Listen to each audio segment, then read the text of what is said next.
Welcome to Cheers. I'm your host, Avery Woods.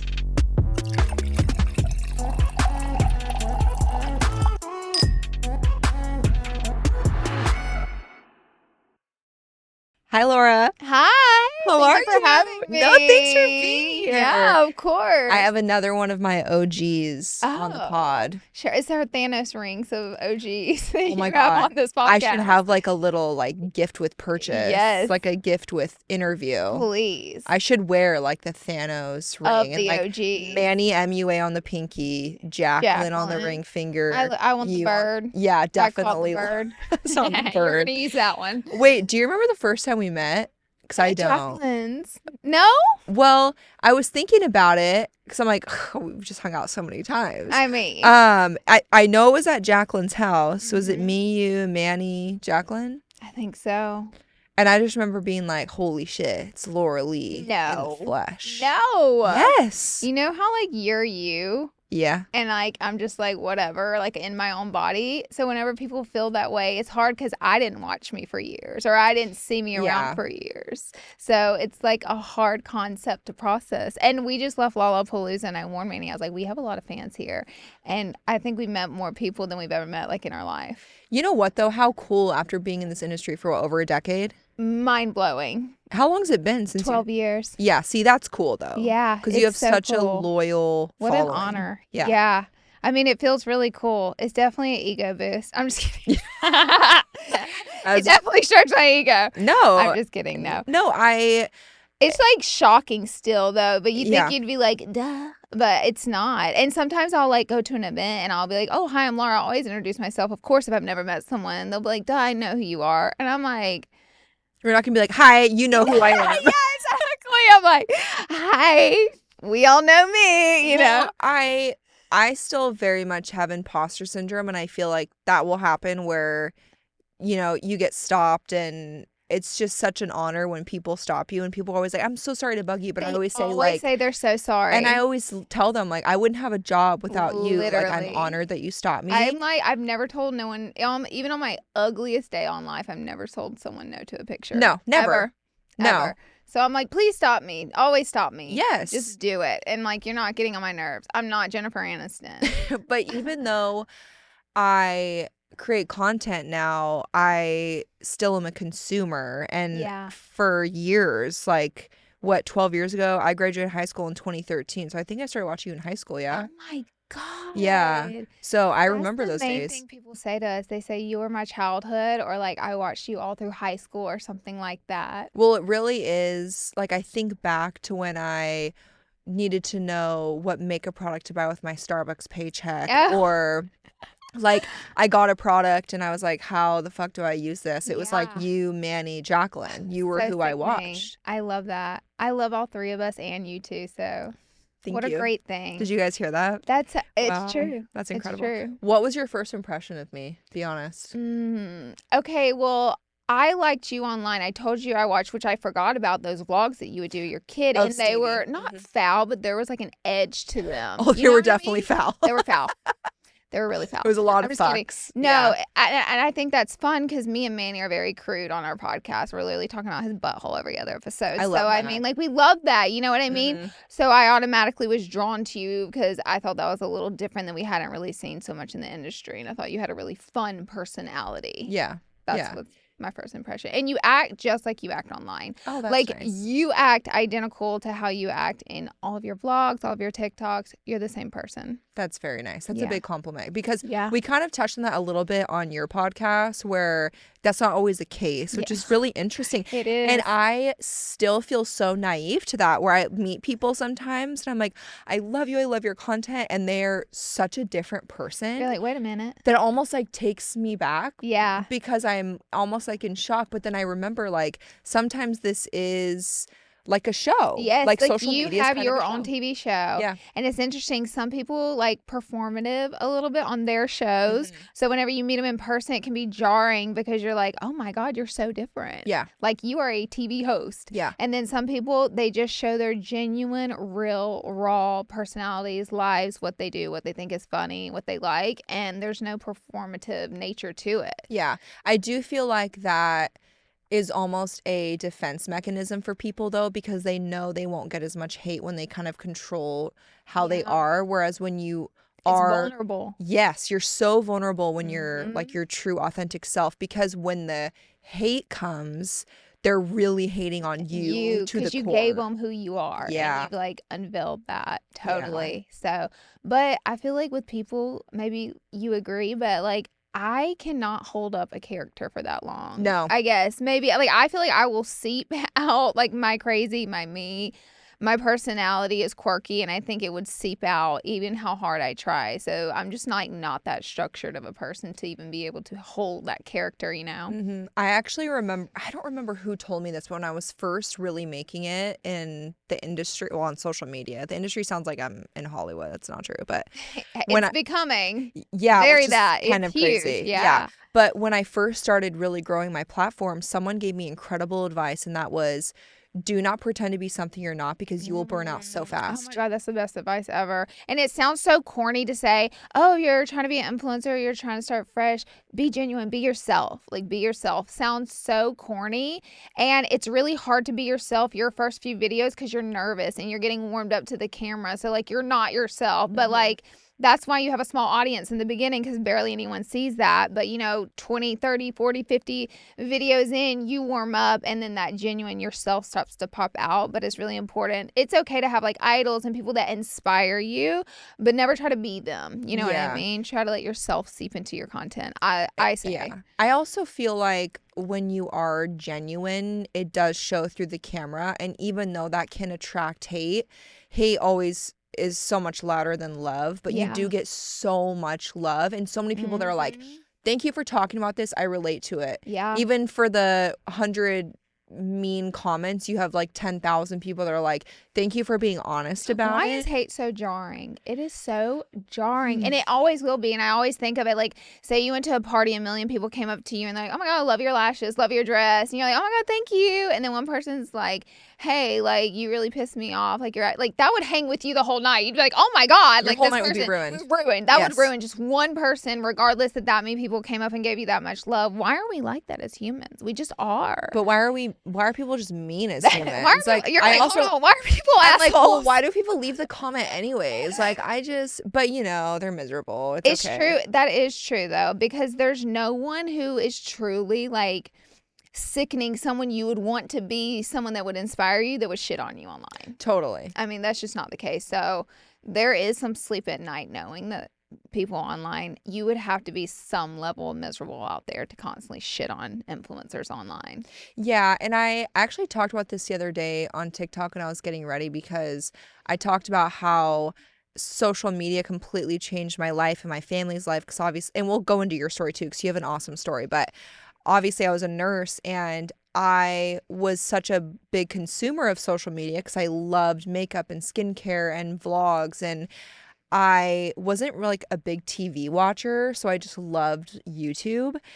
But I remember never looking at those people in a hatred way. Like, I never, as a consumer, was like, fuck this person for having so much money and unboxing their designer bag. They're so out of touch. They're unrelatable anymore. Well, I'm sitting on my 12-hour shift taking care of really fucking sick kids that are dying. I remember being like, damn, good for you. Like, get that bag. I want that too, maybe one day for me. Maybe that shows that one day that can happen for me too, because you live in a mindset of abundance, and they live in a mindset of there's not enough for everybody. So it becomes like a jealousy war. Like, well, they got that, I can never have that. That's not my life. I'll never get that. I'll never see that. And you live in a mindset of abundantness. So you're like, oh shit, good for her. That inspires me. Like, I want to do that one day. Maybe I can have that too, because you know that there's enough for everybody. And that was how it was. It was me watching, being like, well, if she did that, I could do that too. 100%. And I did for years before it ever paid off. Yeah. But I finally got there, and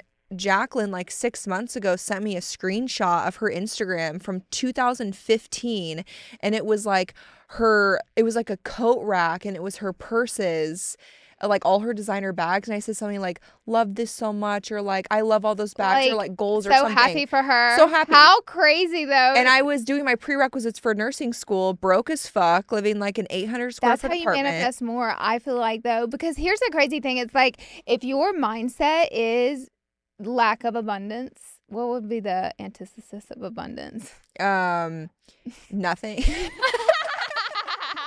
I love it so much. Nothing. But like, if you live in the mindset of there's not enough for everyone, unfortunately, you're right. Yeah. You probably won't get those things. And that's the thing that's crazy. Well, I believe how the universe works, God, whatever you believe in. I believe what you believe is true. So like, I think if you think that those things aren't for you and you can't have those things, you're right. Yes. And I think that if you're like, maybe I can have that one day, you're also right. I'm a big person into manifesting. Okay. Like, I manifest. Some people are like, you're weird, and I'm okay with No, that. So I don't ever want to step on anyone's toes with it. But I manifested so much in my life, I can't help to believe it's true. Yeah. And I also think good things happen to good people. And that's why always behind the scenes, I feel like I always try to do the right thing. Yeah. Even if it hurts you in the end. Yeah. Because I truly believe that my life has paid off in abundance, like you said, because I manifested. I wasn't hating. I didn't have negative thoughts about people in my position when I didn't have a lot. Yeah. But having that mindset completely changes your life. I think actually one of the hardest things, not a side trail, but the hardest things I went through during my OG days of like 2017, 18, 16, like all those years of Beauty Guru Essence, was I feel like when you're that relevant, you just get so much hate. And it doesn't matter if a drama channel made a video that day. It's just like so much is coming in on one person, like views and like eyes, that you're going to catch every hand in the world. And like, I wasn't media trained for that, or you know what I mean? Like, I wasn't like, I didn't have a family that was like, okay, this is how this works. This is PR. This is what you do. I was just in the wild, wild west dealing with it. And I kind of felt like, not that I was halfway there, but I feel like my mental stability wasn't well. So I feel like I made a lot of mistakes because I wasn't clear-headed. And now I get to do this job without all that noise. And I'm like, oh my God, this is like the best thing that's ever happened to me. I love this. Like, I'm so much happier in everything I do. But it's because the hate, it seeps in, and it would just like, I just feel like I was always halfway there or something. It would consume you, even though I wouldn't look at comments after the first hour, and I would do procedures to like try to protect my mental health. You're just a human, you know? Of course. So it made me feel like, I don't know, like looking back, I'm like, damn, like I feel like I'm like more awake and more aware, and like I can focus more because you're just so bogged down as a relevant influencer. And it's hard to know unless you're in it. You know what I mean? Like what that feels like. Yeah. So for those that aren't as familiar with you as I am, because I'm your number one fan. I love you. How would you describe yourself, your brand, you as a person? I'm like, chug that water. I'm so sorry. ASMR. Just I'm giving y'all a little bit of everything. Y'all better be glad I don't have gum in today. It'd be over for all of us. Y'all would clear the room. I'm a smacker. Okay, that's such a beautiful question. No, I don't know if anyone ever asked me that. Let me think about that for a minute. Well, I think I've evolved as a boss and a CEO of Minimum LA, a podcast host. I think I take myself very serious, but never that serious. And I think I'm an extremely fun person. And my best friend is Manny, and we're like, our podcast is full coverage. Like, we are the two biggest jokesters on earth. So we always say, like, take everything we say half serious. We're like, don't quote anything from this podcast. And you guys are the best people. Like, behind the scenes, you guys are so fucking funny to be around. But you're also, like, you give the shirt off your back to anyone. And I know that. Thank you. Thank you. I'm from the South also. So I think, like, from the LA vibe, from coming from the South, is like, it's so different. So you carry with you like these little isms of coming from, you know, Alabama. So I don't know. There's like a big sense of humor in Alabama too. For sure. Like, growing up so country, like everything is so funny to you, you know? And like, I think that's where me and Manny connect so well. We were like two goofballs, like from 10 years ago that met, which is so crazy. Yeah. So coming from Alabama, now being in LA, surrounded by this crazy industry, what keeps you grounded? Ooh. I'm like, nothing. Look at that face. I'm not grounded. Looks like you got threads. I'm a psychopath.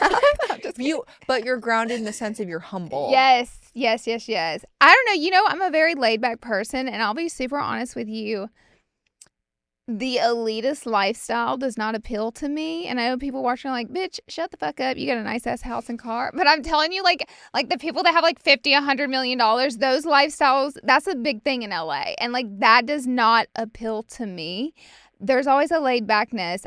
And I think it's from my roots and where I come from is where it comes from. And I think because I lived in Alabama for 25 years, like I lived there for a majority of my life, that's hung with me.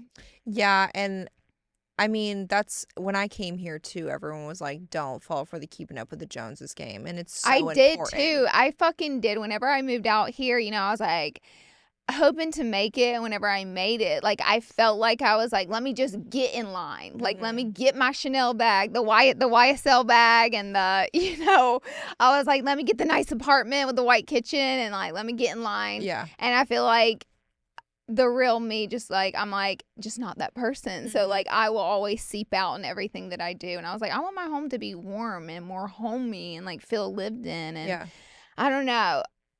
I feel like my family also keeps me grounded too, because like, don't forget where you came from. Yeah, exactly. They do. And Manny also, I think another reason we connect is he is one of the he's way more laid back than me. Okay, he's like one of the most laid back. He has 3 pairs of shoes he wears. Okay, I am not kidding. He is so laid back. He has 2 cars, the Jag and then the Toyota. He only drives the Toyota. Yeah. Okay, and it has like bird shit all over it. And I'm like, Manny, wash the car. He's like, I don't give a fuck. And I'm like, this is why I love you. And his jorts. Don't get me started on his fucking jorts. Fucking jorts, man. And that's what I'm like, you're my person. Yeah, I'm obsessed with him. Okay. You were an MA, yeah? What's that mean? Oh, medical assistant. Yeah. Sorry, guys. You said I forgot that I did that. That was that was a big lie I made. But that was in Alabama? Yeah, I was a medical assistant. Okay, so I had worked like a million jobs. Dick's Sporting Goods, sold wine, daycare. Dick's Sporting Goods. Girl, yes. All right.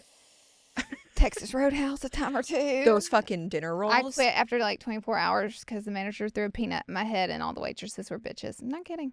I quit. I was like, listen, I'm broke as fuck right now, and you just threw a peanut and hit me in the head. I gotta go. I'm walking out and you're keeping my tip out. I can't do this shit. I hope you deserve free dinner rolls for life. I know, exactly. Also, the manager was nice as fuck that did it. He was my only saving grace there, and it just broke me. I was like, I gotta go.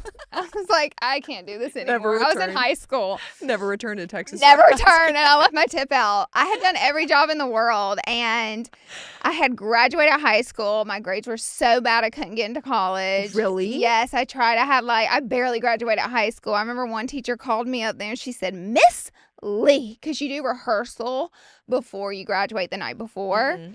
And at rehearsals, when they tell the students they did or didn't graduate because they get the finals in, which is fucking diabolical. First of all, what is this, Euphoria? That's I'm like, that's crazy. How are you telling us the day of rehearsal? So I was scared because I had like 64D passes you. And I didn't even have a thought of college. I was just like, 64D locks in that high school diploma. Okay, we're locking in 64D, A in art, 64D, okay? And so one of the teachers there, she was like, Miss Lee, and she calls me over, and I shit my heart out because I thought she was about to tell me I wasn't going to graduate. Yeah. Baby, that math class, I was on a whisper and a prayer. Mm-hmm. I'd gotten kicked out of that class for cheating too. And when I cheated, I went like this.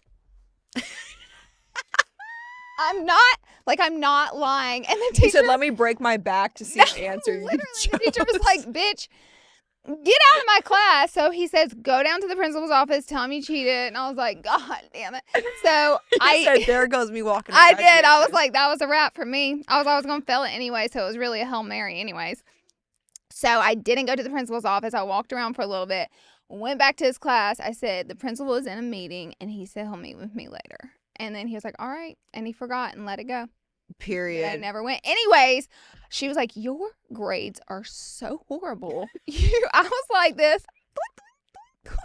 She was like, I cannot believe you did this. Like, this is so horrible. And I went, am I going to graduate?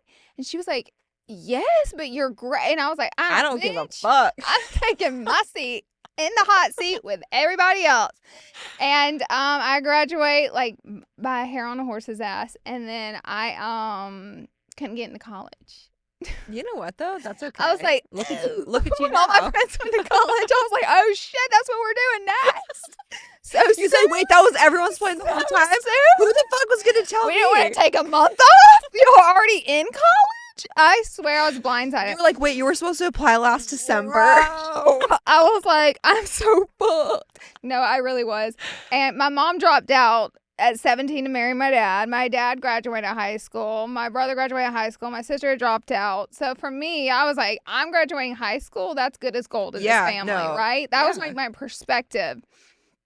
And it's so funny. I was just starting to date my husband at the end of my senior year, and he had like all A's and B's and was going off to a really great college and all that. So I don't know why it didn't ever dawn on me, but it's just not the family I came from. So I was like, I'll figure it out. No, I feel like it totally has to do with what you're surrounded by. Right? Yeah. And I always just had the mentality of I'll figure it out because we always did, and I always did. So no, I got good grades because I was scared shitless to come home with bad grades. That's because what we had to do to my niece Erin. Yeah. Because I was like, we'll go more Tyler's route, family's route, this route.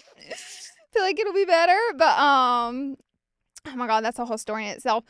But I had to wait till 21 and I got into college because they don't look at your high school GPA after 21. But you have to take all those like classes that prep you that don't count for your credits. Yeah. So that's how I got in. So I had gotten into night school at Troy University, and I would go to school from like 4 p.m. to like 11 o'clock at night, full-time student.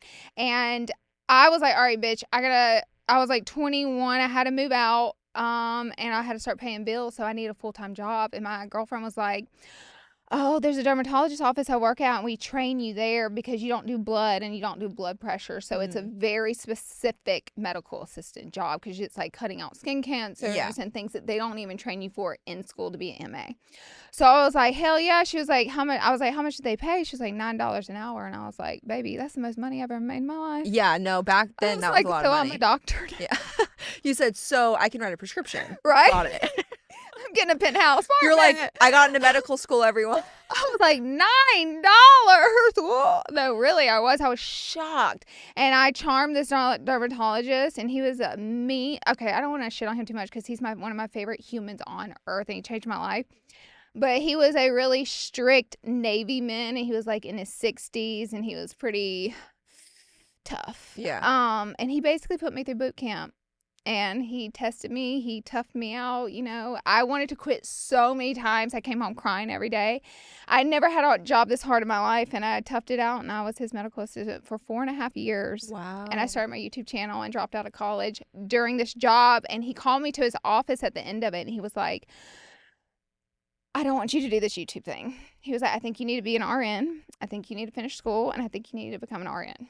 Was that what you wanted to do with your college degree? Nope. Oh. I was just getting some like marketing business degree. I wanted to, when I started to go to college, you know, you're looking at all the different options for your degree. Yeah.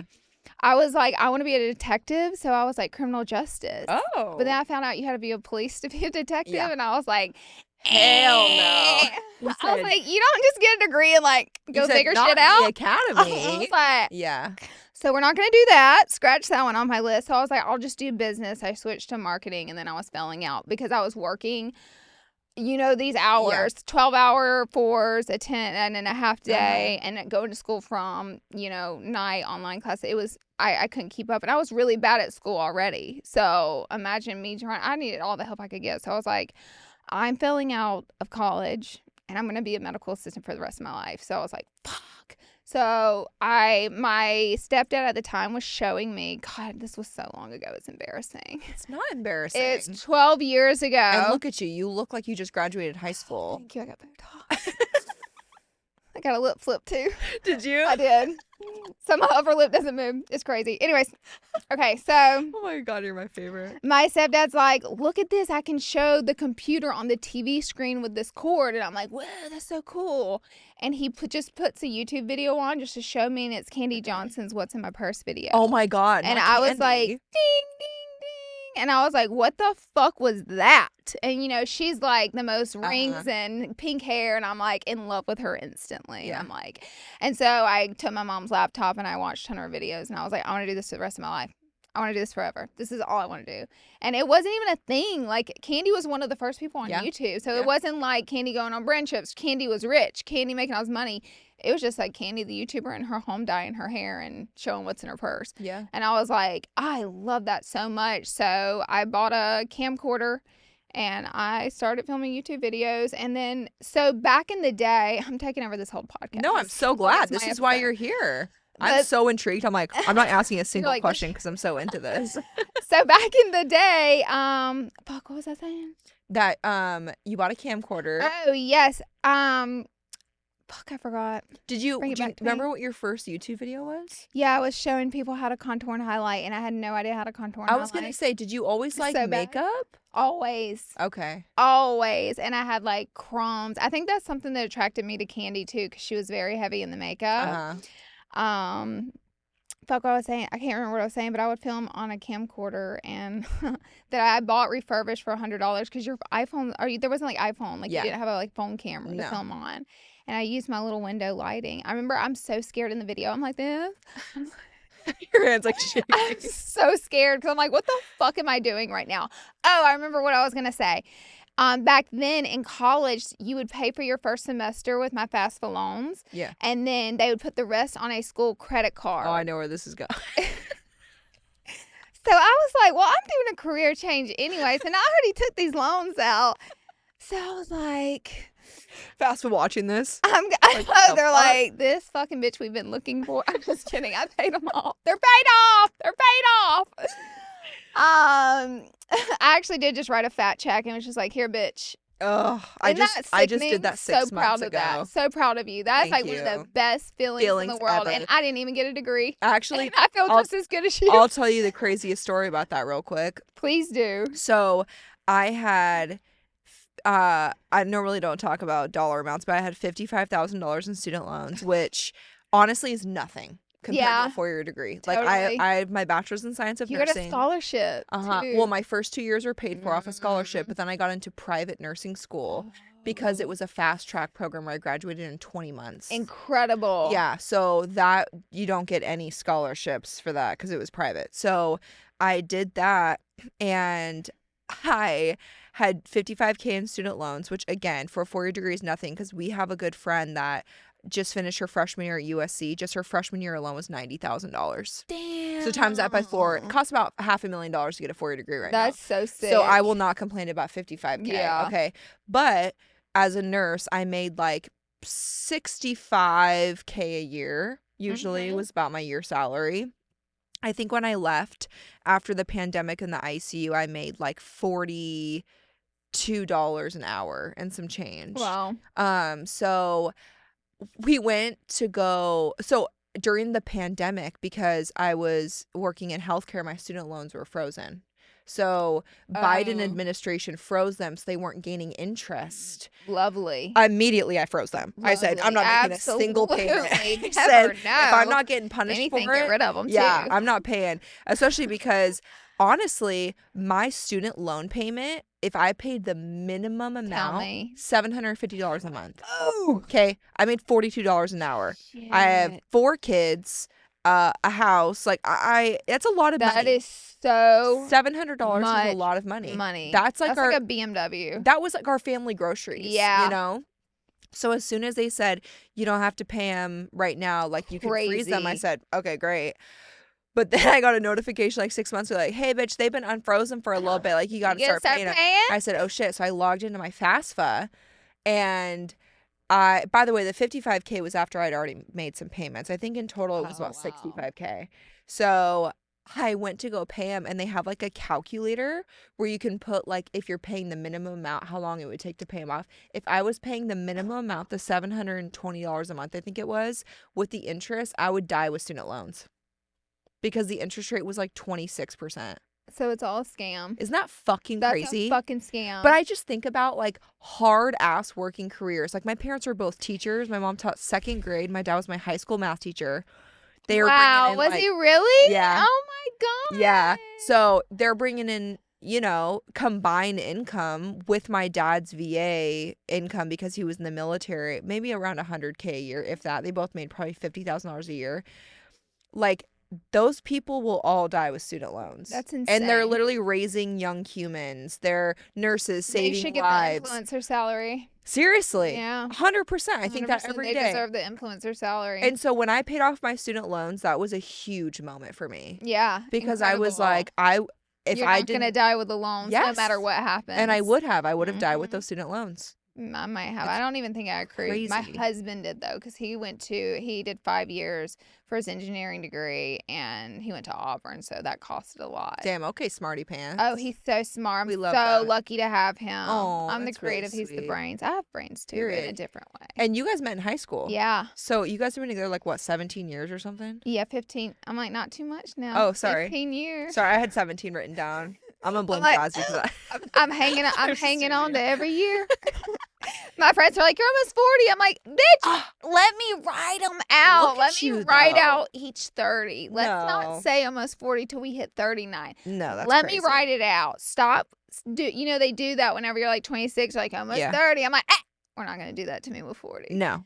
I'm just kidding. I love getting older because I always get better. Anyways, okay, so this fucking credit card, they put the damn student loan on. Yep. I was like, I drop out.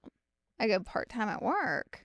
I film YouTube videos every single day, but I pay the rest of my rent off with the student loan money, like to make up the difference. Yep. And that was my pea brain idea. And it was funny because the time aligned, Tyler was starting to get close to graduating from college. And so I had kind of work part-time now. I'm filming getting no views, by the way. I'm making no money off this. I remember my first PR was a sponge to bathe with. These influencers think it's bad now. My first PR was a sponge to bathe your body with, like a seafoam sponge. You know what, though? You'll never forget that. No, and I still remember it because it was like a piece of gold they gave me because it was the first time I got something for free. Yep. My first sale on Like to Know It was a shirt from Etsy that was a Gucci dupe. I made 11 cents of commission, and I literally ran in the room and I said, "Babe, look, I made money." Rich. I literally was like, I think our life just changed. It was literally a $0.11. That's what You're it like, said. I'm on to something I'll never big forget. here. I said I made one sale. Holy fucking shit. That's how you know you made it. Yep. It's that Etsy sale right there, man. Okay, so you're doing makeup videos. Makeup videos 24/7. I'm not really taking off, but like I had grown from like 0 subscribers. I did it for 2 years in Alabama. He started to graduate, and I was like, I want to move to LA and be a famous influencer. And he dead ass was like, I think we can do it. Oh, isn't that insane? Like, I'm like, what were you thinking? He's such a nice guy, too. He is. He's good to me. Because I would have definitely been like, are you fucking serious right now? Can you please not do this right now? Can you not blow everything up? But he had seen how hard I had worked and like given up everything. I even co-signed with him on a MacBook so I could start editing because I was having to drive to my mom's house. Co-sign? Yes, because I had no credit. Girl, you know my shit was busted. So I was like, he co-signed on my car with me too before his parents knew because I didn't have a car and I didn't have anyone in the world to co-sign with me. I couldn't get a loan. I got my tax return so I could put a down payment on a Honda Accord. And they're like, still for the rest of the payments, you still need a co-signer, girl. You're a wreck. And I was like, I got a boyfriend. That we met in high school. I was like, I'm gonna see what we can do. You're like, hey babe. Yeah. I need your signature I was like, once do more. not tell your parents how crazy we've been together for 15 years. But yeah, I was like, don't tell your parents. So this man had co-signed on my car and laptop, and we were just dating. Honey, I'm the scam. I'm the scammer. But he had graduated high school and he got a job at Frito-Lay in Macon, Georgia. And we went and toured Macon, Georgia. And I was like, I just can't do this here. I was like, I can't do this here, this career. I was like, Tyler, I'll be nothing in Macon, Georgia. And he was like, already accepted the job. But he was like, I got an interview with Amazon in Tennessee. Or I think it was in Illinois, actually. They flew him to Illinois to do it. And but he's like, if I were to get that, we could live anywhere in the United States. And I was like, bitch. I was like, you gotta get the job. Like, you gotta get the job. My life depends on it. Like, my famous YouTube career depends on it. And I have 10,000 subscribers, okay, which is fun. And I'm getting like 1,000 views on my best day. I'm making $0 off of this. So sweet, though. So he's like, well, I can't turn my back on Frito-Lay. And I'm like, Frito fucking Lay over my dreams. So I told him to lie to Frito-Lay and tell him he's getting his master's. I was like, say, Frito-Lay watching so this. I know, they're literally like, that motherfucker from 14 years ago. Fuck that bitch. I was like, oh my God. I was like, just tell him that because that's respectable. Like, I'm going to have to turn down the position because I'm going to go back to school and finish, actually. Like, no job would be that. Got the job from Amazon. I have the craziest story we don't have time for today about how I got him to the airport. His first flight out of Alabama ever. We don't leave to go to Illinois. Got the job. We got to pick our top 3 places. We said Riverside, California. It was like up in the Bay Area and then somewhere down below like San Diego area. Okay. We're like California. And I remember I was driving down the road to go see him in college and he called me and told me we got Riverside, which was the closest one to Los Angeles. Yep. And bitch, I was like, this is it for me. Oh, I love that. Yeah. So you guys moved there, when were you like, holy shit, I'm blowing up? When was that moment for you? I went back to work at Dick's Sporting Goods when we moved here because we still needed more money. We had like a 1-bedroom. It was $900 a month. We were like in shock because it was like in Riverside, which by the way, I loved Riverside. It was like paradise to me. I thought it was the nicest city in the world and people like shit on it all the time in LA. And I'm like, not too much on Riverside because I'm from Montgomery, Alabama. Riverside's like really nice. Yeah. Okay. It's nice. So I was like, I loved Riverside. But we had this really shitty 1-bedroom little studio apartment for $900 a month. You know, in Alabama, $900 a month. That's like you're like fucking in a mansion. Yes, yeah. I'm like, oh my God. But with him starting at Amazon, and then I went back to work at Dick's Sporting Goods because I was like, should I be a medical assistant again? But I feel like I want to do YouTube. Like I don't want to put myself back in that career job. Like I want to do YouTube. So I was like, I'm going to go back to Dick's, fucking ring people up as a cashier. Sucks. You have to do the scorecard. Everybody's got to get a fucking scorecard. What the fuck is a scorecard? The points.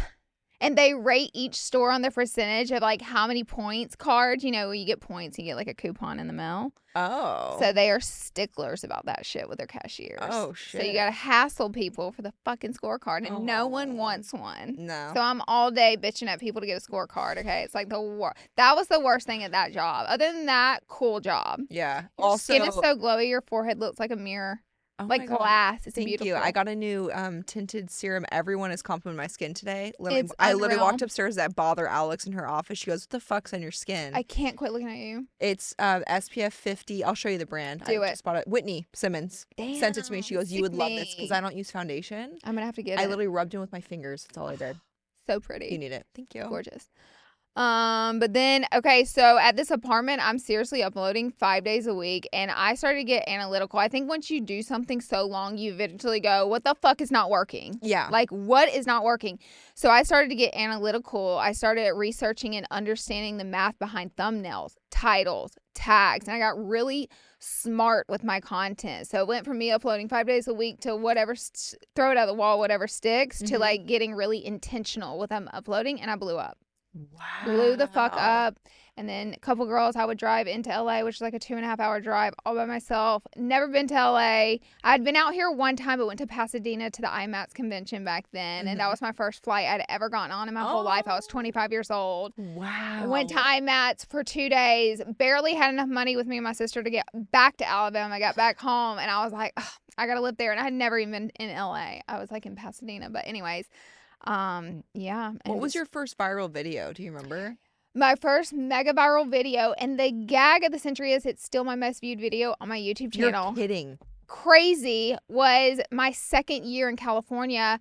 I had seen a bunch of girls do heatless hairstyles for back to school. So that's a huge trigger in the algorithm. You have heatless hairstyles, so you're going to hit hairstyles, you're going to hit heatless hairstyles. So that's 2 genres, and back to school is the biggest genre. So you've hit 3 genres in one title. Banger. So then I'm like, what if I do 15 fucking hairstyles, but they're all quick, boom, whip, you know, it's like heatless. So we're not curling each style. It's like pin it back this way or this ponytail.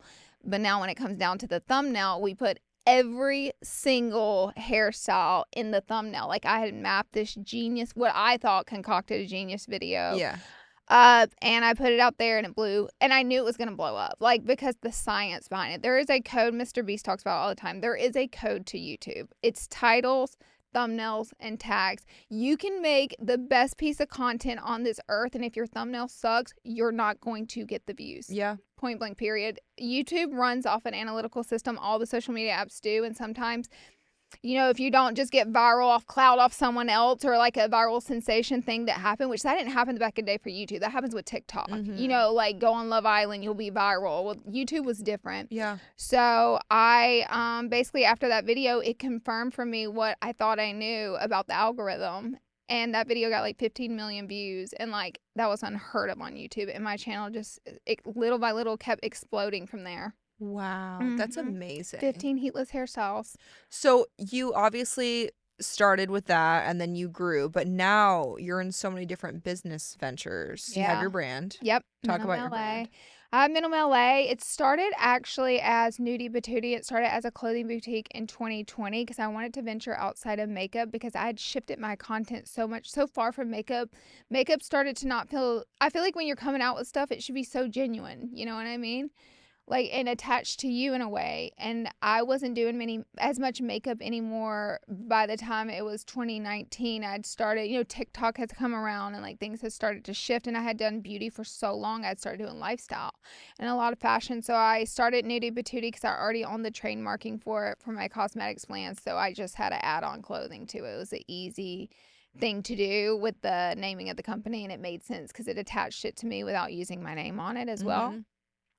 I started a clothing brand, and then because I didn't have an investor, I really talked to more people who do big clothing, like Revolve stuff, and they're explain how that works. And I was like, oh, I never have the power or the will or to make this blow up. But I was like, I always had the intention of doing more with Nudie Patootie, and I always wanted to do a bath line and have it fall under just a lot of different categories, which I talked to Chriselle Lim, who owns Fleur, and she was like, I actually don't recommend doing that. She was like, I recommend narrowing down your company. She was like, I love following her. Oh, she is. When they got acquired, I was like clapping bitch, from the screaming. fucking hilltops. She deserves it. She works so hard. She is such a genius, but also she's very generous with her advice. And I like to ask women who have done things that I want to do for advice. Like, I take advice from people and criticism from people that do things better than me, or that I would aspire to do, not from people. I mean, no offense, but like, if you've never owned a business, I'm probably not going to take your critiques on like my business. But like, I went to Chriselle and I asked her, I was like, and so she was like, you should narrow it down to just a body line. She was like, that's going to make so much more sense. And then we got hit with a trademarking, like almost lawsuit. They like threatened us. They were like,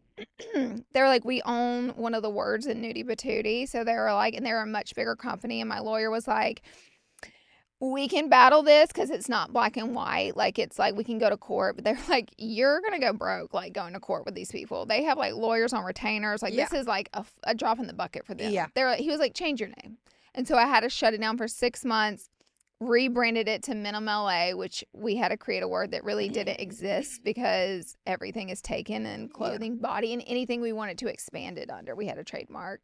So that was kind of a nightmare. But now we're Minimum LA. We have a body care line. We have body scrubs, body washes, body cream. Our viral body glow oil just sold out. So I need to get some. I know. I'll get you some. Because I'm telling you. No, I will support your business and order it. You're so sweet. But I'm not going to lie. I'm like new to the body glow situation. Oh, shit. I'm a latherer. And now that I've discovered it, unfortunately, I do go through it like I literally want someone to pick me up by my hair and dip my body in it. I'm obsessed with it. I literally look back and I said, how the fuck did I take a picture with that right? No, it becomes addicting because it enhances your body just so, just like having that greasy, delicious skin. It just makes me feel so much sexier. It is. It's like a level up. Yeah, I really love it. Yep. Okay, and then obviously you and Manny have been best friends for a decade and you have full coverage. Crazy. Our managers were like, you guys started a podcast. And what's crazy is me and him were very against it because we were like, bitch, we are busy, okay? We're like... You're like, we're busy being YouTube stars. Exactly. They were like, first of all, you're both idiots. I'm just kidding. No, they were like, seriously? They're like, your friendship is very rare. They're like, not a lot of people are that close for that many years, and you guys got a lot of fucking lore. And you have the same job. Same job. So they were like, figure out a way. And they also told us, they predicted, they're like, podcasts are about to be big. Yeah. And they were like, you should do it. And we were just like, what the fuck? So we were like, we'll give it a shot. Because you're contracted and like it's not a one toe in, one toe out. It's like you owe a certain amount of episodes every year. So like this is a full-time thing. So we agreed to it and it did so well and blew up and we were like, what the fuck? People want to hear us talk We just never really thought. But I do watch our episodes, and we're funny as fuck. You guys are so fucking Thank funny. you. That's the only thing I'll pat myself on the back about. I think we're also delusional, but I think we're very funny. No, it was so fun to be on, and we just had Avery on. You guys have to watch her episode. It's so good. That was so fun. Except everyone's giving me shit for that clip. I was fucking I deleted comments. Oh, I don't care. Do you know what? Do you know what makes me laugh? Is I was just trying to give an example of like how, you know, Selena is such a big celebrity and she's so humble, but of course people can't.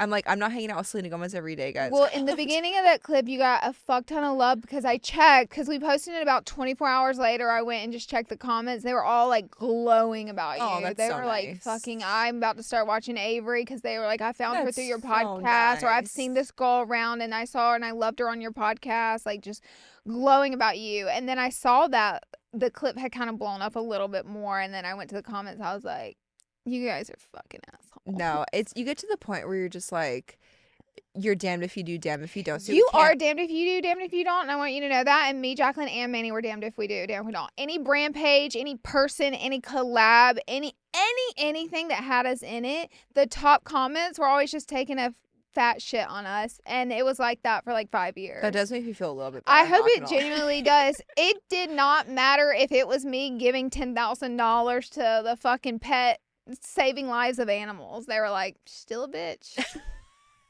Okay, so speaking on that, because we were very open on your podcast about hate, cancellation. You and I have both gone through massive cancellations before. How was that for you? Because for me, it was terrible. How do you say it? I'm just kidding. Ooh, I was like, damn, if my mental health didn't suck then, it sucks now. Oh, that was the worst and best thing that ever happened to me. It was the worst and best thing that ever happened to me. I feel the same. And I wish I would pay $1 million right now if me today could just go whisper in my ear and be like, hey, bitch, you're going to be okay. Yeah. You know, but you just got to try. You just got to believe and get yourself out of it. Totally. You know what I mean? In the moment, you don't fucking feel that way. I was like, you know what? I'm going to go away. I'm going to go away. How long did you go away? 3 months. So you post the apology video and you logged off for 3 months. Yep. And I deleted every app on my phone except for Pinterest because imagine I'm scrolling on Pinterest and they're like, fuck Laura Lee. I'd be like, that is it. That's still the only app I scroll on. I'll scroll on that Instagram would have taken me out. Because it's like just who you're following. Yeah, I got offline for 3 solid months, and it was at that time, it was so good that I did that because I went from I can't believe this is happening to me, like, to really understanding it and understanding this industry and understanding how I built my career in ways incorrectly, because I feel like when I got so excited and so obsessed with something, I was a girl from Alabama. This is all I ever wanted to happen to me. Of course I was obsessed with it. And of course I made it my whole entire life. And of course I couldn't believe it was happening. But I had no life outside of it. So when the rug got pulled out from underneath me, I had nothing. I had no hobby, no friends outside of social media, no nothing. And I learned very quick, oh my God, this thing is so, I always forget the word, but it's so ebb and flow. Yeah, like it can be here today, gone tomorrow. Like, this is not a sure thing. And I built a whole life around it. And I also got really into self-development, which took me a long way. Like learning tools and understanding why we feel the way that we do and why we act the way we would do and what we do. So that helped me too. And I got into that because I got canceled. But what was your first video back? I literally addressed everything in a video. And then I was like, this is like the last time, not addressing it in the way like we can talk about it today, but like addressing it. Yeah, you know what I mean? I was like, this is the last time I'm addressing it. And I'm going to start uploading YouTube videos again. And I didn't just say that in the video. You know, I apologize. I apologized for my apology video. I took accountability. I explained what was real, what was photoshopped. And said I want to do better and I will do better. And luckily I did better for these past 8 years. Yeah. I've done better. But, and I was like, I'm going to start uploading videos. So I was like, so I had to upload the video back, and then I think they thought I was going to go away for another week. No. Like 2 days later, I was like, another video. YouTube video, makeup. 2 days later, another video. And I was getting derailed with hate. Another video. Yeah. Oh, don't like it? Another video. And you do just have to push through. Push through because the people that want to be there will be there. And I'm like, if you don't like me, I will accept that and I will respect that. Totally. And you don't have to be here. And if you want to leave and unsubscribe, I will respect that 100%. But I'm going to be here. And for the people who want to be here with me, they'll be here. No, I love that perspective. And I also think, like you said, as hard as it is in the moment, like I wouldn't take it back just because there were so many lessons learned. And I like still have learned things from it too. And you also look back and you're like, holy shit, like the whole world came down on my ass and I survived that, you know? And so I'm like, I'm tougher than I thought it was. Yeah. Okay, I want to talk about your niece. Because I feel like it's kind of like two different things, but also kind of the same. And that's, you know, you and I have raised kids that we didn't birth. Yeah. Mine are my stepkids and yours is your niece. And I feel like people don't really know a lot of that story or maybe understand. So kind of explain how you came to being a guardian to your niece. I had been living I don't even remember. I've been living in California. Oh my God, it was the year I got canceled that the bottom fell out. I was like, that's a fun year. My niece is like, what's going on? I'm like, nothing, it's fine. Just a little blip. You know, I'm always in drama. Yeah. She was like, everyone in my high school was talking about it. I'm like, don't worry about it. Oh my God. Yeah, no. But anyways, my sister, God love her, she has a really cool story. I think she should write a book or have a TV show. Totally. Her story's fucking insane. But she's always had addiction issues. We were raised around addiction issues. My dad had addiction issues. And I think my dad and her connected, and me and my mom connected more. And my sister was always a little more rebellious, like my dad, and always into trouble. And so she always had addiction issues on and off in her life. And she had gotten really, really bad off. And my mom had Aaron at this time, but my mom was getting older. So I have always had my eye on Aaron because my sister had her as a teenager.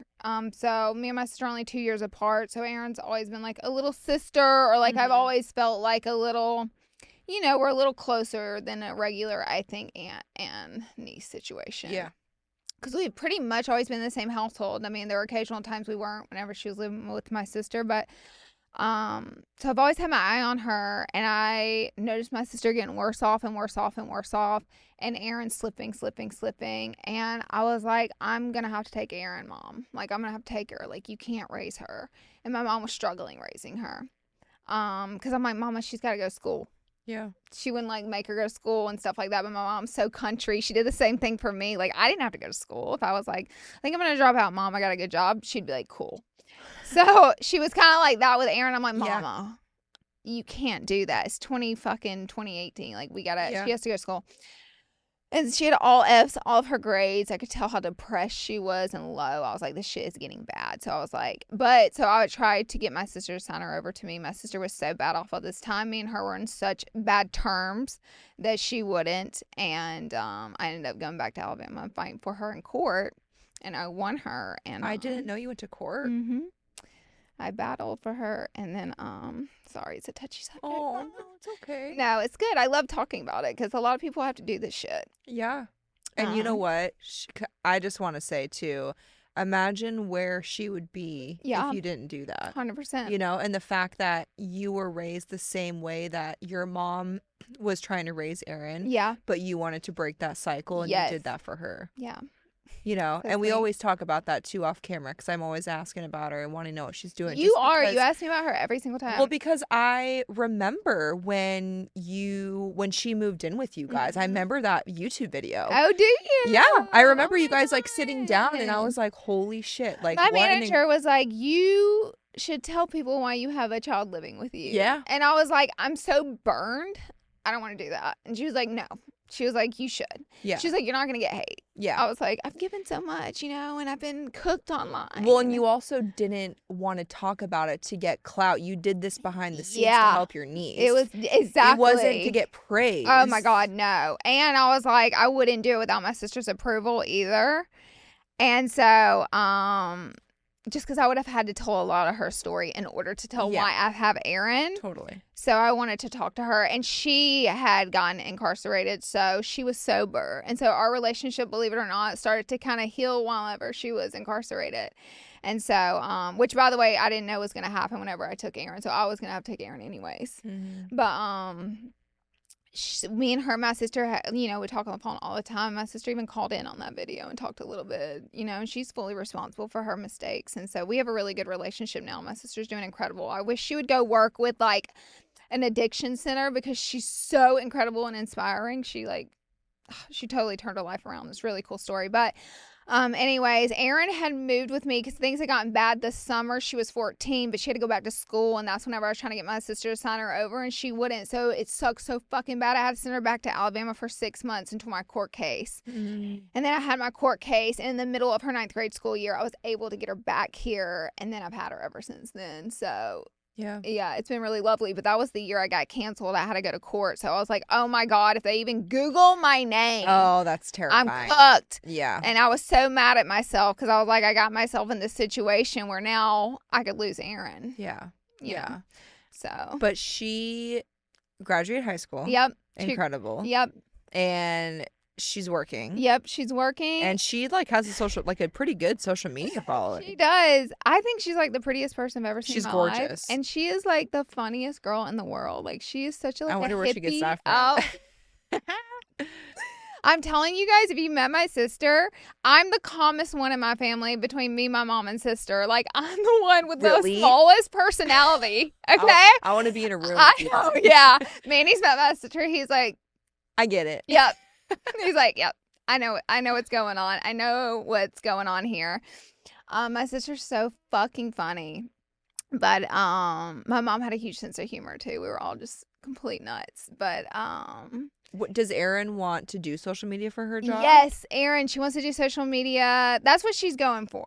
Okay. And I encourage it because it worked for me. So who am I to be like? It's a business now. People can shit on it all they want, but it is a huge, huge business. Mm-hmm. And so she's going for it. She's doing a really good job with it. I'm really proud of her. I'm like, if you don't want to do it, you do have to figure your shit out. But I think you should do it. I think you should go for it. She lives in a house right now with like 7 girls, and she's single now, and she's, oh my gosh, she is living the LA 21-year-old fantasy. Yeah. You know what I love about the way that you guys have helped raise her, though, is that you guys obviously are well off and have access to everything in life that you never did. Yeah. And you help her in every way that you can, but you also make her work. Yep. She has a normal job. She has to pay her bills. Like, she has learned hard lessons that we've talked about. Like, you have helped mold her to be a responsible adult instead of coddling her. Right. Which I think is very important, especially nowadays. It's hard to do too because like I didn't grow up with anything, so it's hard to like restrict somebody from all the abundance that I have because it feels so cold, but I wouldn't have amounted to anything, honestly. I probably wouldn't have if like I got everything handed to me. I probably would have been a piece of shit, totally. I'm not gonna lie. I think I know that's why I have such high work ethic, was because my parents are like, oh, you're of legal age to work, you will work. Yep. You will pay your bills. 100%. I wouldn't be half the person I am today if it wasn't for that adversity. So I'm like, you have to create adversity in a child's life, but it's so hard to do when you have resources and you have money and you can just make all their problems go away. I'm like, no, I can't do this. I'm going to ruin her. So, and I also noticed it because she would jump on YouTube videos with me all the time whenever she moved here. She loved it. I loved it. But she would get paid. I would pay her for it. And like I would also did a makeup collab with her. She got a huge amount of money for that. We didn't give her that amount of money. We put it in a savings till after she graduated high school, or like something comes up, like you want to buy a car or something, you need it, you can touch it. But I saw like packages coming in every day and orders and just her just being careless. And I was like, what the fuck am I doing? I was like, okay, I'm taking all the money. Yeah. I'm taking all the money. We're rewiring this whole thing because I saw how quickly that slippery slope becomes. Yep. And how rotten people become. They're so young. She's too young. Of course. For that much money. So, but I was like, she still deserves to be paid for coming on my channel. So we put the money away from her, started taking away, and we still have some of the money. And she, because she works, she taps into it occasionally, but it's it's not like a safety net, but because it eventually will run out. But, you know, it's something that she earned from working with me, and that, like, if she needs it, if her car tears up or an emergency needs a new phone, even though I just had to fucking buy her a new phone because I ran her phone over with the car. You told me that story at Jack. I was so fucking pissed because I was like, now I'm going to have to buy you a new phone because you threw your phone under my car. And then when you told me you went to the store to buy her another one, you're like, give her the fucking I was iPhone like, 13. I want the oldest, cheapest piece of shit you got in this store. Okay? I was like, and what was their response? We only had the new Pro Max in stock. Like the 16, like the new bitch, and the biggest one. You want 1 terabyte, right? I'm like, they said maximum storage. That's me $3,000. You got. I was like, Erin, you're gonna use the broken screen. No. I was like, motherfucker, of course. I'm like, here's your new 16 Pro Max. I got a 15. Here's your new 16 Pro Max, man. Oh my God. Enjoy. You should have bought it for yourself instead. I didn't even think of that. It's too much trouble. Work. It's too much Swapping work. An iPhone is like, no. The fact that a new phone's coming out automatically gives me anxiety. Because I'm like, I'm going to have to sit and transfer. I have a really sinister story I shouldn't say on here because people will judge the fuck out of me, but I don't even care. You guys do it. Tell me. I bought this new iPhone, and I kept it in the box for 3 months.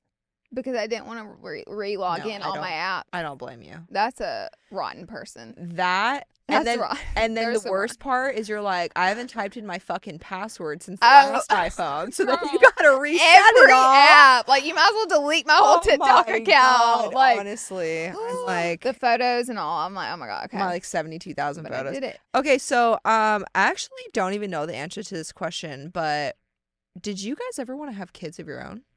We played with the idea. Played around a little bit. We played around with the idea. We're like, I kind of have never really wanted kids specifically. Like, I had like, because some young girls know that they want to be a mother. And I think that's a really beautiful thing. But I didn't really, I think a lot of it honestly has to do with like my mother's experience didn't seem pleasurable, nor did my sister's experience seem pleasurable being a mother. So I think there's probably some subconscious beliefs floating around in there.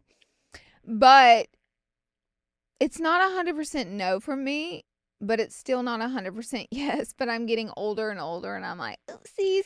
But if it doesn't happen, I kind of don't care. Okay. In a way. But if it does happen, I wouldn't be upset because I'm older and more settled down. I just rolled off a plane from Lollapalooza. I'm like, I'm very mature and settled down. So like, I was just watching DJs all day, all night, partying. Literally all night. But I will say, now with advanced medicine, age is nothing but a number, baby. That's what everybody tells me. Like, advanced maternal age is going up and up. And I'm telling you, a lot of my friends that live in New York, I had this conversation with them, and they were saying how in New York City, everyone's very successful, business, fashion, and they don't start to have kids until they're well into their 40s because they feel established, they have money. And you know what? I think that's the selfless thing to do. I to make sure agree more. You're set up to raise them the way that you want to raise them. And like, if I would have had kids in my 20s, you guys, I was so not mentally okay to be a mother. Like, I mean, you know, things happen and you mature and you learn and grow with age. But like, I know I would be so much of a better, this Laura would be so much of a better mother now or in the future versus a young Laura. They said the average age in America of women having children now 27 to 35, which it used to be like 22 to 25, and it's 27 to 35. And I was at my gyno office and I was like, I'm probably going to wait too late. And she was literally like, I don't have any patients in their 20s. She was like, they're all in their 30s or 40s. Yep. She was like, it's a different time now. So she was like, just live your fucking life. Me, 23, knocked up. He got you, gal. Yeah, well, we tried. Did you? Yeah, I got married at 21. I wanted to be a kid. I wanted to be a kid. I was a kid. Jesus. I wanted a kid. I was that you had kid that instinct that just felt it. I had like 100 baby dolls at age 6, and I named every single one Sarah. That's a beautiful thing. I genuinely think it's a beautiful thing. They were all named Sarah with an H. Why didn't you have a kid with name Sarah right now? Because listen, as I got older and I worked in the PICU, I got to see all the kids' names that were constantly repeated, and I said, I'm gonna go Ziggy because no one's ever gonna name their kid that. Okay, listen, someone asked me, they're like, what do you think of Trisha Paytas' baby name? And I said, I have no comment because my kid's not going to have a normal name. Yeah. It's not going to be a Tyler Laura. Okay, we're getting some weird shit in there. So let me just go ahead and put a cork in it because y'all are going to be pissed. Can I just say, if kid. she had a son and she decided to name him John, then people would also give her shit that it's they too would. boring. And also that fucking kid, all three of those kids are going to be so iconic. Their mother is Trisha Paytas. Did you see her postpartum making that fucking music video? That wig? They're going to be so iconic. Those children are going to be. Yeah. Like, they need those names. Aquaman. I'm sorry. My favorite is Malibu Barbie. Yeah. And I'm going to be very honest with you. Little jealous. Me too. 100%. That's a sick ass name. Yeah. Malibu Barbie. I know Stevie's going to be watching her on YouTube in like 10 years and be like, yeah, did you watch Malibu honey. Barbie's newest yeah. YouTube video? Yeah, she's definitely going to be a star. So jealous of that name. Okay, I want to end with some rapid fire. Yes, I love these. Holy Grail beauty product you'll never retire. NARS Soft Matte Complete Concealer. If you have dark circles, you'll know. Is that the pot? Yeah. I just bought that. Woo! Your world's about to be rocked. It's matte though. You're a glowy girl, but oh my god, it will cover. Blemishes. Yes. Okay. Yes. What's the worst makeup trend you ever fell for? Which one didn't I fall for? I would say, and y'all are going to shit on me because I'm OG and I made half of y'all do this too, but you know how we would do just a streak of white highlighter. Oh. I mean, just pounded in there. I loved that Fenty fucking silver disco ball. Yeah, like glitter. you had you turn sideways and you're gray. Yeah. You're literally gray. Looks like you got punched in the face. And the nose, don't even get me started when you put it down the bridge of the milk mustache. And then you see people like in daylight and you're like, Jesus Christ. He said, who needs a disco ball when we can reflect some light off your face? What are we doing, guys? What are we doing? Someone should have called it earlier. That era, Jacqueline made a lot of money off that. She did. What was her highlighter? Champagne pop. Honey. Champagne pop for She is Becca. mostly responsible. And you know what? That bitch was sold out everywhere. Everywhere. I bought it and I used it till it was like 3 years to expire. I think I might still have mine. I literally used that shit. Don't tell Jacqueline I'm that much of a fan though. No, I think I literally bought it with my Starbucks income of like $8 an hour. And like 3 years later, I'm like, I'm finally hitting pan, but I feel like I have had this like my entire high school. You know what it was? Jacqueline's makeup tutorials, there was no more perfect makeup tutorial. No. But the kicker was she looked like that in real life. I know. Still does. She looks airbrushed. It looks like my girl from Dolce Glow that like, does my spray tans, like went over her face with like a perfect. I don't get it. She's perfect. She's perfect. I know. That's why everybody bought the damn highlighter. The body's tea. Don't even get me started. All right. Guilty pleasure TV show right now. I'm watching The Summer I Turned Pretty. That show's like... Guys, it's just so cheesy. It is. I couldn't get started in the first season. It's corn. But they give me the soap opera action that I need to watch it. Yeah, you're gonna have you watched Hunting Wives or Hunting? No, but I've seen little tidbits about I've heard this. There's lots of lesbian action. What's it about? I'm pretty sure it's like wives of hunters that start scissoring or something. They live in Alabama, don't they? I think they do. No! Do they live in Alabama? No. Oh my God, they definitely live somewhere in the South. Yeah, I mean, people are hunting in LA, so I'm gonna watch that. I'll never pass up a good scissor opportunity. Oh my God, never. You can't. You simply can't. What's your? Texas. All right. Oh, the Texas people are gonna be so mad right now. What's your favorite way to unwind after a long day? Okay, one thing I do, which you may be surprised, and this sounds corny, but I listen to a lot of podcasts and they talk about ways. I have a gratitude journal and I have to write 5 things every day that I'm grateful for, but they can't be like the sun, the moon, the earth, the air, the wind. They have to be like a specific to that day. I just bought a gratitude journal with special rainbow pens. Okay, so there is like this, by the way, that's exactly what you should do because you should make this habit a fun habit so you're more enticed to do it more often. That's from Atomic Habits. That book's incredible. So you did the right thing if you want to start a habit. You make it fun, you make it enticing in any way for yourself. You make it a pleasure so you come back to it. But so basically, I can't remember the guy's name, but he was on Mel Robbins' podcast and he was talking about summarizing each day helps you reflect better on what you've done, what the mistakes are. Oftentimes we go to bed and you don't even remember the day or anything that happened because the day is done, but if you journal and write down and kind of summarize your day, and I do it through gratitude. So I'll be like, I'm grateful that I had a really good workout, and I'll describe why and what the teacher did and like things he said that inspired me. But if you're able to summarize good and bad in every day, like you can basically be a better person and kind of analyze your moves and be honest with yourself. And it's like a really good way to release all your emotions and thoughts. So I gratitude journal every night, no matter what. But that's why it's only 5 things, not like 20, because that's not realistic for me. No. You always, when you want to set a goal, you have to make it a realistic goal. So 5 things every night that I'm grateful for. Do you remember, like, recently some things that you've been writing down?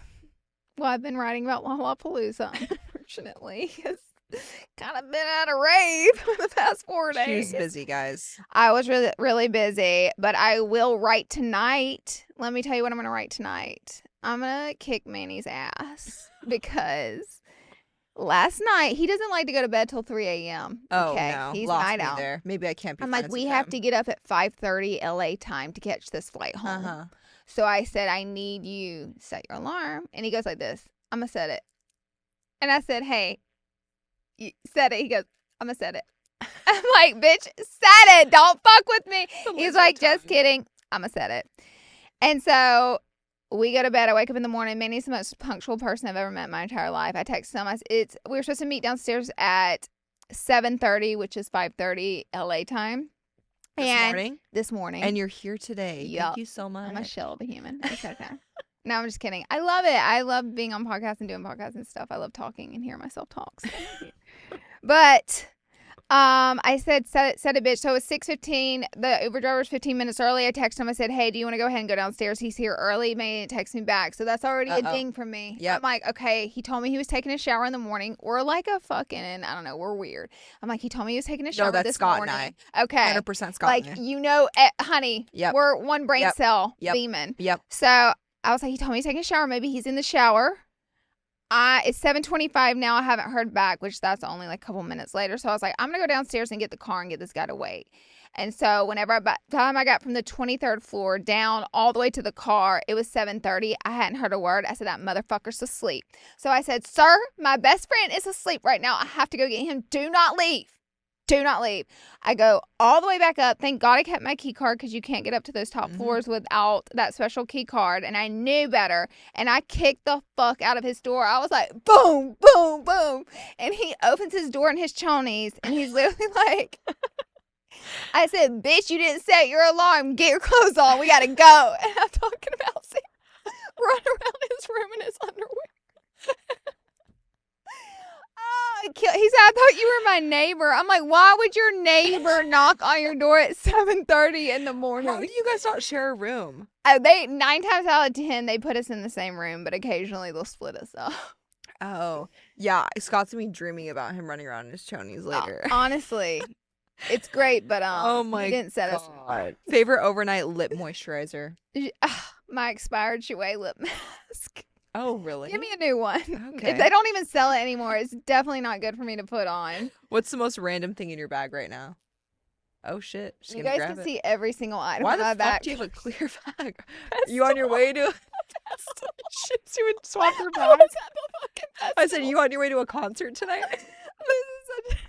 It still has beach sand in it from Florida. I swear I'm successful, you guys. I love this damn thing. Okay, so let me tell you what the most... Although you guys can see Amazon? everything. 30 years. 30 years? It's Katie. She's an influencer. She created this brand, and I think this is my favorite thing. I thought you were saying like 30 years ago, like you bought it. Look, which makes more sense. You're like, yeah, it looks like it. I was gonna say it's vintage. It looks like it's been It has been through hell. All clear bags are ugly as fuck, but that's really cute. Except for this bitch, Yeah, and I was cute. like, are you kidding me? Like, I carry this on my own wheel. Granted, I did just get out of a festival. So I'm a very lightweight bag carrier. Like, I don't put shit in my bag. I also don't have kids. You know, you got to carry more luggage. Yeah, I do have a fucking tote bag. I'm like, give me a piece of gum, a lip liner, and a sunglass, and we can go anywhere. But I would say the most random item is my face on my backup battery. Wait, I'm obsessed with that. With my face on it. How'd you get that? If a bitch ever tries to steal this, clocked. I was on a brand trip. That's sick. You know, and this is the best one. It just like pops on everything. That photo is very Laura-ly. Is that not core me? Yeah, that is you. And I can hear you screaming. You can hear this phone. Like when you see that, you're like, that's her. Yep. Mm-hmm, that's Laura's. Hey, anyone knows who phoned this? Oh, it's Laura's. Oh, yep. Yep. That one's hers. Dream vacation destination. I want to go to... You know, I've already been to the south of France as a spoiled, rotten, privileged influencer, but I want to take my husband really bad to Saint-Tropez.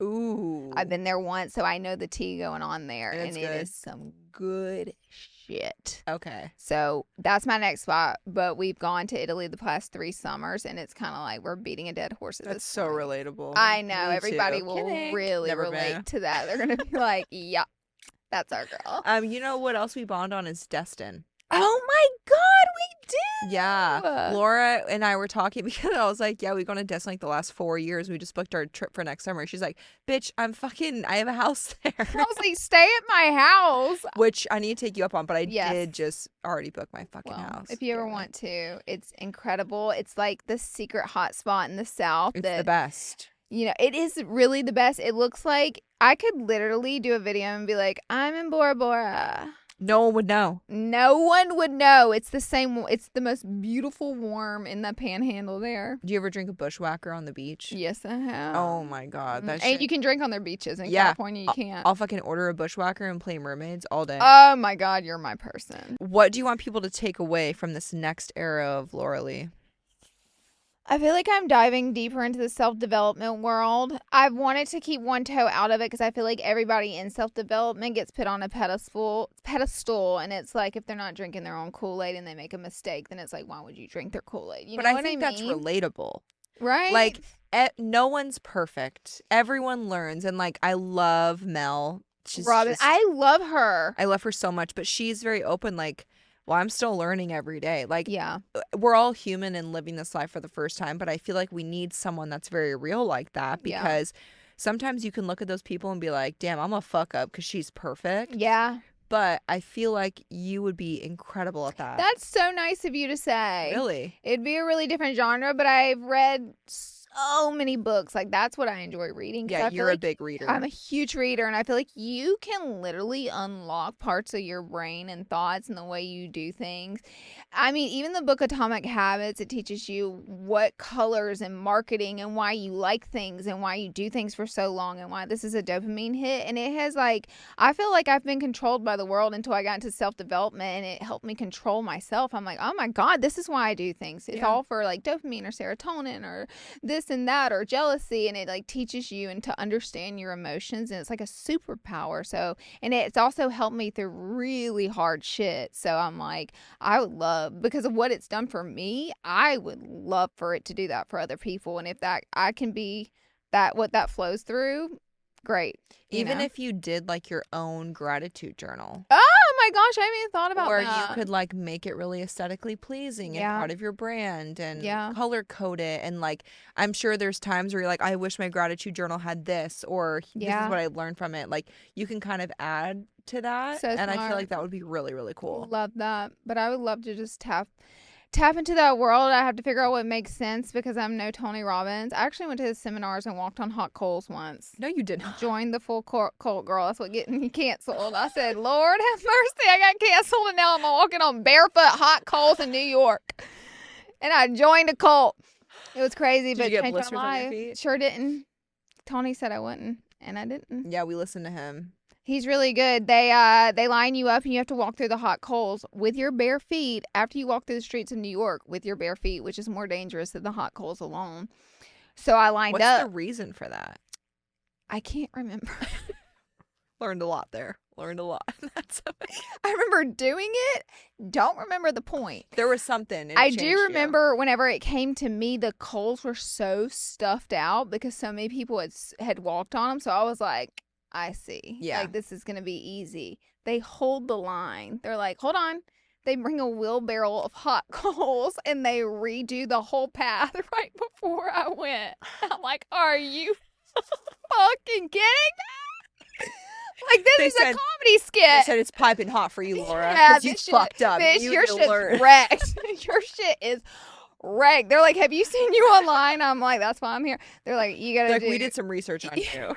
And you need the hot coals, the fucking hot ass shit. I walked through the brimstone of Tony Robbins, and it was like basically what you believe is real. I think, if I'm not mistaken, that's one of his isms. And Tony Robbins has changed my life. Like, a lot of controversy there, but I don't care. He's changed my life. So I love that. Yeah. Well, thank you so much for being here. This was one of my most favorite episodes you've ever done. My stomach hurts from laughing. And I didn't have to talk a lot, which is incredible. Honey, give me a mic. You are so funny and so real and such a good person. Thank and I you. feel very lucky to have you as a friend. Likewise. Where can everyone find you? You can find me Larlarly on Instagram, Full Coverage Podcast. Minimal LA is my brand. Check it out. Check them out. All right. Cheers. Bye, guys.